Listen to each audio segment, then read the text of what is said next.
Hey everybody, welcome back to another exciting episode of the Stash Report from the Stash Project. Today's the 27th of October, 2017. Happy Halloween to those of you folks out there who, like me, have lots of small human beings inhabiting your house who want to dress up and go get candy this weekend. Fortunately for me, mine are going to be doing that with their grandmother because my wife and I both work this weekend, so go get sugar hide somewhere else.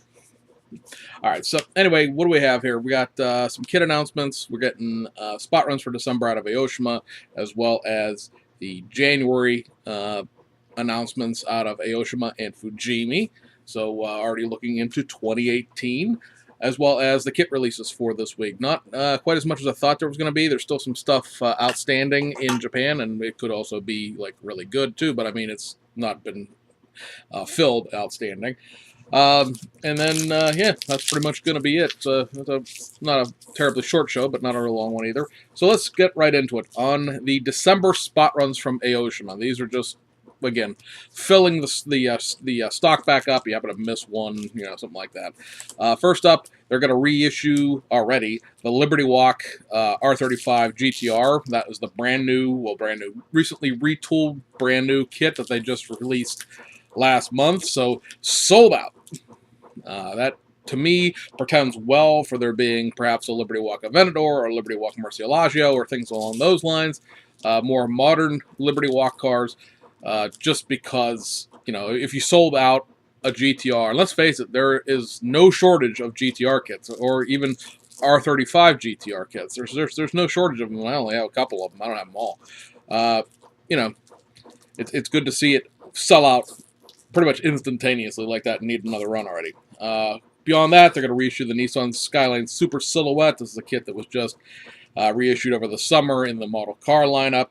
They're going to reissue the Nissan GTR Spec V, the 2009 Japanese market-specific purple R35. Again, kit that was reissued, I think, in the spring, I want to say, rather than the summer in the model car lineup. They're going to reissue the FD3S RX7 Mazda Speed GTC concept. This is a kit that was reissued again in the spring in the tuned model car lineup. Reissue of the Mines R34 GTR. Hey, you can't beat a Mines GTR with a stick and 2 drums, so it's not a surprise to see that get reissued again. Obviously, the recent rebox into the tuned model car lineup sold out, so they're reissuing it. Also going to reissue the Impreza STI Ings tuner. That's the dark blue one with the black hood. There's a 2007 WRX STI. This was just reboxed into the tuned model car lineup over the summer, so it, of course, has sold out and needs to be restocked. And then, last but not least, they're going to reissue the Initial D AE86 Toyota Truno in the Project D specification. That is the middle grade of the 3 kits that they did for the Initial D Toyota Truno. And that's not a surprise. Those Initial D kits, you know, they do a run of like maybe 1,000 or 1,500 of those, and they sell them out every single time, and so they just keep making them. On to the... I gotta turn the page, not flip the book. Into the January stuff. Oshima has announced in the model car lineup, this is the factory stock stuff, they're going to reissue their 1989 Toyota Celsior. That is what we got here in the United States as the first Lexus LS400. Right now, it seems that this is going to only be the Celsior, not have the Lexus parts, but it is allegedly going to be buildable either as an early version or a late version. Which in this case should give it the parts to do the, right before it was turned into the LS430. It's been a while since the factory stock version of that kit has been out. May require 2 sets of wheels, I'm not sure. I might grab one only for a set of wheels, but, you know, it's only like 14 bucks, but we'll see. I gotta see exactly what's going to be in there before I can make any kind of commitments to it. They're going to reissue their 1981 Toyota Soar 2800 GT. This will be buildable either as the GT Extra or the VX. This is the first gen of the 2-door Soars. Tamiya, of course, did a full detail version of the 2nd gen or the refreshed Toyota Soar from like the mid-1980s. This is the earlier version of that. It's Best Car Vintage kit, but they are trim levels that were separate in the past are going to be combined into one kit. And they're also going to reissue that godforsaken 1968 Austin FX4 London Taxi. I say godforsaken because it's an old iMake kit. It's not even an Oshima kit. And it is, as anybody will tell you, somewhere between 1/20th and 1/22nd and a half scale rather than being 1/24 scale. It's all out of proportion. It's a formally motorized toy. It does have some form of an engine type insert, but it's one of those kits that sells all the time to people who don't know any better, I think. I don't think anybody really goes in and jumps. Who knows what that kit is? You either know what the kit is and you accept it and you buy it anyway, or you don't know what it is and you're like, ooh, London Taxi, this will go nice with my London bus. And then you realize that it's, half the size of the bus. Not really, but, it's out of scale. In the Tune model car lineup, a couple of kits. They're going to be reissuing their 85-86 Truno Car Boutique version. So that's a tuner version of the Truno. And then also their 1990 Nissan Safari Wonder. That's the car that used to be part of the Drift 1 Grand Prix series that was later just reissued with all the parts without the decals. So that's getting reboxed again. Also, there are going to be 4 20-inch wheel sets. I got to try to read through the scribbles that my kids put on this because, God forbid they use their notebooks. They are 20-inch wheel sets. They have the Graham Lights R57 GTs, the AVS Model F7s, the Volk Racing VR G2s, and the Blitz Profile 09s. So we go over to Fujimi. They've got a little chunk of stuff here. They haven't been releasing a whole heck of a lot this in 2017 anyway. So they're trying to make January, I guess, a bigger month. They're going to reissue the 95 Honda Integra Type R. That was most recently out in the Toj Mountain Pass series. And also the Civic Type R from the 90s. Same deal, was last out in the Toge Mountain Pass series. These are going to have all the parts from the Toge series. Probably not the decals, which are specific to that series of kits. But it'll have all of the seats and the wheels for the mountain racing rather than just being factory stock kits. At least that's what they're saying. I want to say the Toge kits came out last 2 years ago. So it's been a little while since they've been out in the real sports series. They always sell. I mean, I don't think there's ever going to be a shortage of people coming into the hobby as young people that are not like Civic R, Type R, Integra Type R from the 90s. Got to build one, so makes sense that they're getting reissued. Even if I'm not sure, I haven't looked. I don't know if they're still technically available in the last boxing, but if they're not, then they're getting reissued. But it doesn't matter. They're coming out whether you like it or not. They're going to reissue their R34 Skyline, which is technically a snap tight kit. That's going to have a big nameplate, the way that the 1968 GTR that they reissued 2 months ago did. Also, their R32 Skyline, same thing, big nameplate. These, again, are tie-ins to the 60th anniversary of the Skyline. They're going to do 2 reissues of their Toyota Estima. You may recall that this month there's going to be a factory stock version of it. In January, they're going to do a police version of it, which I'm not sure they technically have ever done before. I'd have to really go dig. And they're also going to be doing a public relations fire department vehicle for it. So right now, again, the light commercial thing is hot in Japan, apparently. Blame Oshima for their little Subaru Sandbar fire trucks. Fujimi's jumping on where they can by adding decals and old police and fire parts to, existing kits. And then the one kit that's kind of interesting to see get reissued, only because it's been a while, it might be 2004 the last time this kit was reissued, is the BMW M635 CSI. This is the factory stock M6, and this is the Enthusiast Series kit. There has never been a dumbed-down, real sports version of it the way some of the Porsche Carreras and 911s got.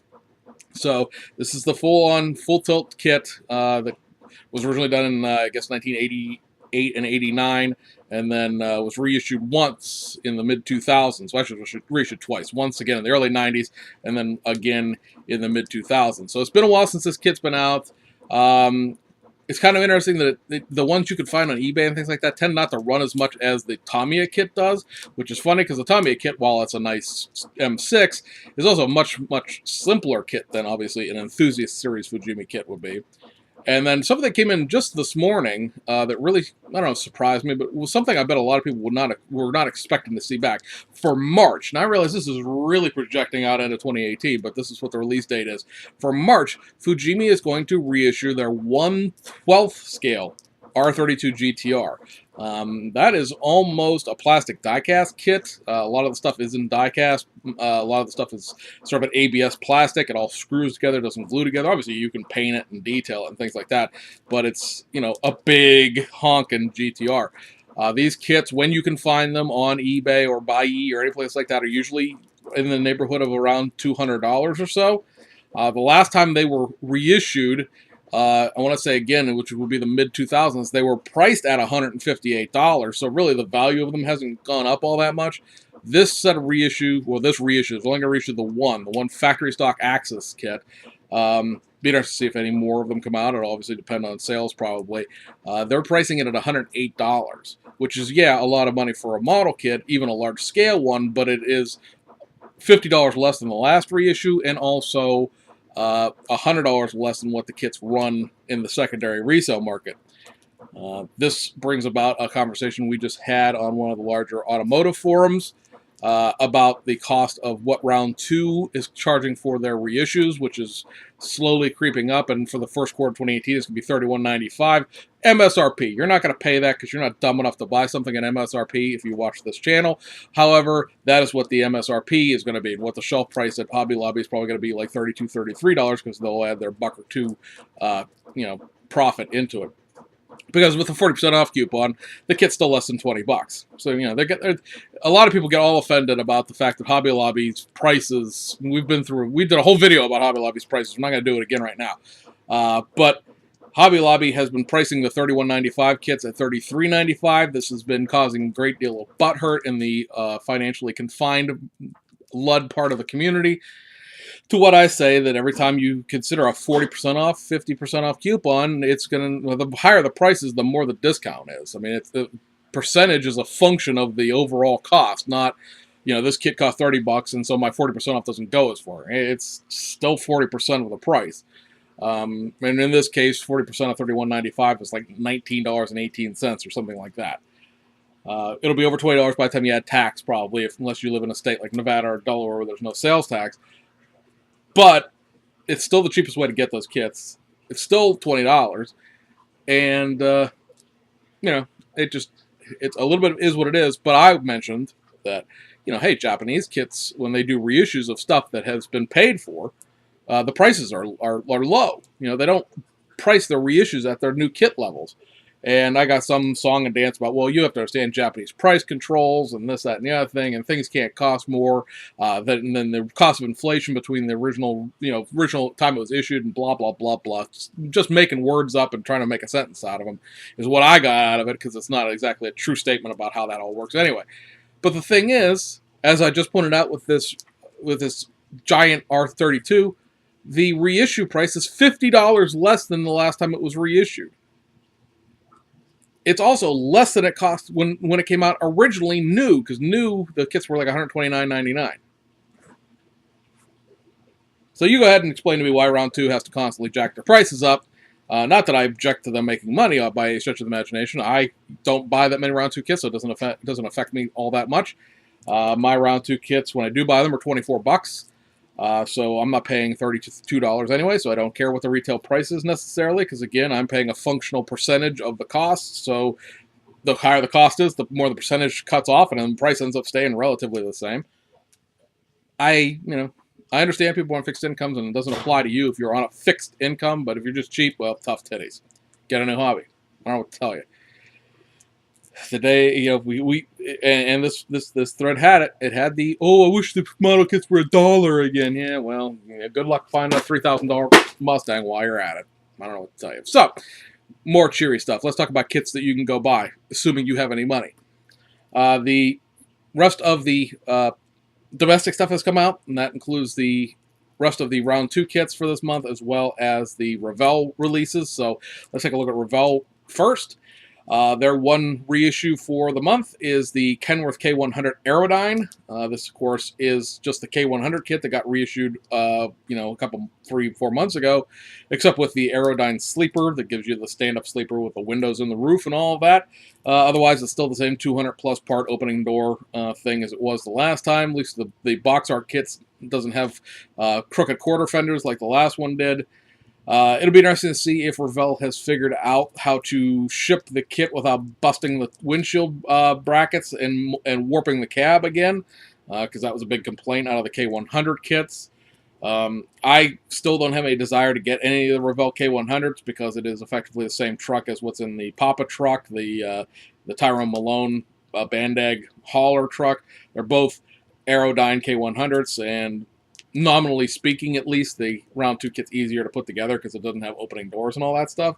I have no, if I want to open my doors, I'll open my doors. I don't necessarily want my kits to have open doors already, unless we're talking about something like a Lamborghini or something like that, where it's a gull-wing door, and that's kind of a, hinging issue. So, the one new kit out of Revell this month is the Chase Elliott Napa Auto Parts Chevy SS. Other than obviously the Chevy SS body, most of the kit is exactly the same as the Ford was. It does have the GM top end of the engine included, and obviously the Chevy specific decals are involved. Still no tire logos, not a shock, power slide, and places like that. I'll get you the tire logos. Go Mike's decals or your preferred NASCAR decal vendor to get the stuff you need to fix the kits. I mean, it's not a really fair thing to go after Revell for not including all the sponsorship logos when, of course, we have to taboo design F1 cars, taboo design rally cars, and get cigarette licensing and all that stuff. So licensing is what it is, and most of the decals are there, and you can easily get supplement sheets to fill out the rest, and they're $7-8. If you're serious about building a NASCAR kit, and you don't want to just build it out of the box, you want it to be more correct than it is. The parts you need to fix it are easily obtainable. The one Revell of Germany kit we got distributed officially here in the United States this month is this. This is the Samba T1 Volkswagen 23 window passenger van with the Flower Power tie-in.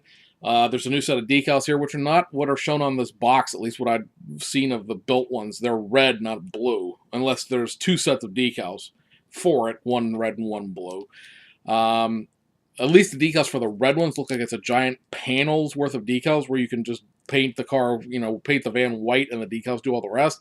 I have not actually seen the decal sheet, so don't take my word for it. You may have to two-tone it yourself.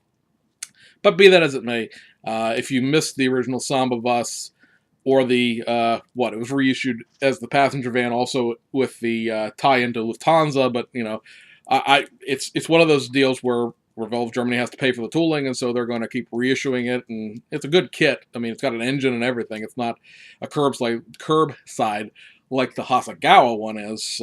If you don't mind it being multi-panel, Hasegawa's has a single cab. The Revell of Germany one is a multi-piece cab. It's probably the better option, assuming you're okay with that assembly. From round 2, 2 kits that were coming out, both of them are technically reissued. First one from AMT is the next version of the 2017 Camaro tooling. This is a Camaro SS One LE. Well, what's different about that? Well, the last version was the Camaro 50, which is a specific 50th anniversary, I must have 50th anniversario like Lamborghini. A specific 50th anniversary edition of the Camaro, which is amusing because, of course, the Camaro didn't exist between 2002 and 2011, 10, whatever. But anyway, that had specific wheels and a specific chin spoiler. This has a different set of wheels, also a different rear spoiler. It is molded in banana yellow like the box art would indicate, so I know a lot of people were not okay with that. I really don't care because I really dig the yellow car with a black hood, so if I was going to buy one of these, I still haven't decided, I would go with the way the box art looks. I think that looks that's a pretty hot-looking car. The other reissue, and this was one that I will pick up when I get a chance to, and that is the reissue of the MPC 1975 Datsun pickup. This is the first time that the kit has been reissued in its annual version, which means you could build it, as you see on the box art there, one in 3 ways, either factory stock, as a custom, or as a street custom. It's 1970s MPC. They were throwing extra parts at anything that it would stick, and a lot of kits end up being really weird street custom versions like this. Big takeaways from this kit as far as the original ones, if you're old enough to remember the original ones. This is technically 2 years older than I am, although it did get reissued in 1976 and 1977 rather. as an annual, and then it was reissued as pretty much that bottom street machine a couple of times. And then there's also, of course, the monster truck tooling, which everybody thought meant that this kit couldn't be done anymore, because what we had been told was that the body had been destroyed to make the monster truck version. Obviously, the monster truck version is a separate body tooling altogether. Good, happy find there. The like I said, the first time it's been reissued since in the last 40 years in this version, so definitely going to pick one of those up. I'm going to do mine bone factory stock, because you know, that's how I build my, it'll go in well with all of the other import trucks that I have. I mean, it's basically the successor to the Nissan Sunny pickup to a certain extent. I mean, technically not the same chassis, but the Nissan Sunny was a late 70s into 80s pickup, so it'll look real good with that stuff. The other, like I said, the takeaways with this: new decal sheet, obviously vintage box art. Also, they've included rubber tires in here for the factory stock version. This kit, when it was done originally back in the 1970s, had two-piece plastic tires. So the two-piece plastic tires are still on the parts tree if you want to do that to yourself, but you don't have to. And that'll take us overseas to Japan for several reissues that were done here. Pretty much everything here is Oshima, and there's one thing from Tamiya, so we'll go through the Oshima stuff real quick. One kit from this month that is an official October reissue is this. This is the BN Sports RX7. I want to say this is an FD3D RX7, if I'm not mistaken. I need to go back in my pages here. I'm stuck on January still. Oh, it's an F3CS. Okay, so it is an F3CS. I don't believe this kit comes with an engine, and it's certainly only right-hand drive. There are left-hand drive engine versions out there if you want it. This, of course, you're just buying for a bunch of parts that were tooled up in 2006 to make this specific version, like the front bumper and the side skirts and the different sort of integrated, dare I say, Camaro-style front headlights rather than them being flip-ups. So that's back out there. The other kit that is from October, that is a legitimate, like, you know, thing that they talked about, and not just a stock stuffer, is this. This is the 1985 Toyota Runas GT Apex Black Limited. This is a very limited edition. I think it built like 1,300 or some of these Trunos that were done in this specific package you see on the box art here. Gold wheels, gold pinstripe trim. The trim in the interior is orange, with it being a black and gray interior. There was also a couple different other interior color options, but all of the kits, all of the cars rather, were black with gold wheels. There's no external option other than black with gold wheels. The interior options, there were 2 or 3 different color combinations. It was like a red and orange and a couple of different things. But black outside with gold pinstriping is the key. All the Toyota logos are in gold. Everything is in gold. That's the gag here. The instructions show that there is an engine. The parts runners that I have seen on Hobby Search do not show an engine. There is some little supplemental piece of paper that is all in Japanese that when I tried to do Google Translate from the actual image on Hobby Search, it wasn't clear enough to translate. That I think is telling you to go buy a regular Runas GT Apex and take the engine out of it and put it in this. So this is more than likely a curbside without an engine. We won't know until we get ours here, and that's going to be a little while. So, you know, take that risk, you know that going in. It may or may not have an engine. It's hard to tell. Instructions say that it does, but then the supplement, I'm pretty sure, says that it doesn't. Speaking of Trunos, these are just, well, technically reissues, technically restocks, but they haven't been out for a while. And these are pre-painted versions of the 86 Truno. They are the White Panda, which is what these are known as, pandas, because they're black and white, right? This is pre-painted, all black and white. It's got the T37 gravel wheels in it. No engine in these at all, not implied or otherwise.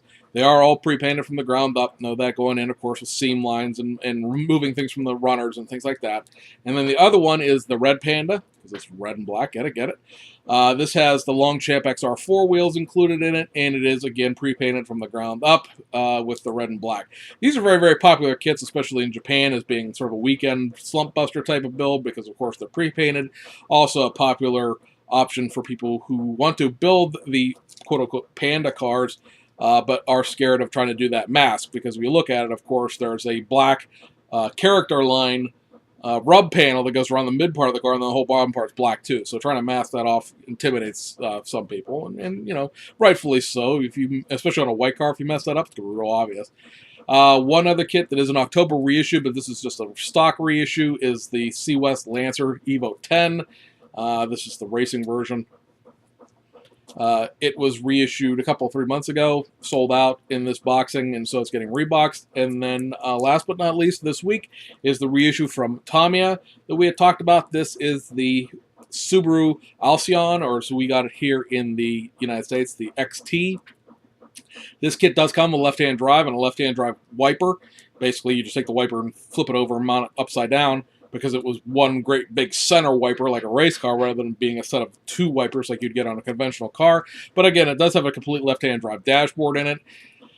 You don't put the hood scoop or the intake in the hood. That's a cutout piece, so you don't have to cut it out. You don't have to fill it in. If you're building it as a U.S. car, you would have to cut it out to build it as the Japanese car. It includes all the U.S. spec decals for the XT, as well as all the decals for the Alcyon that you had in Japan.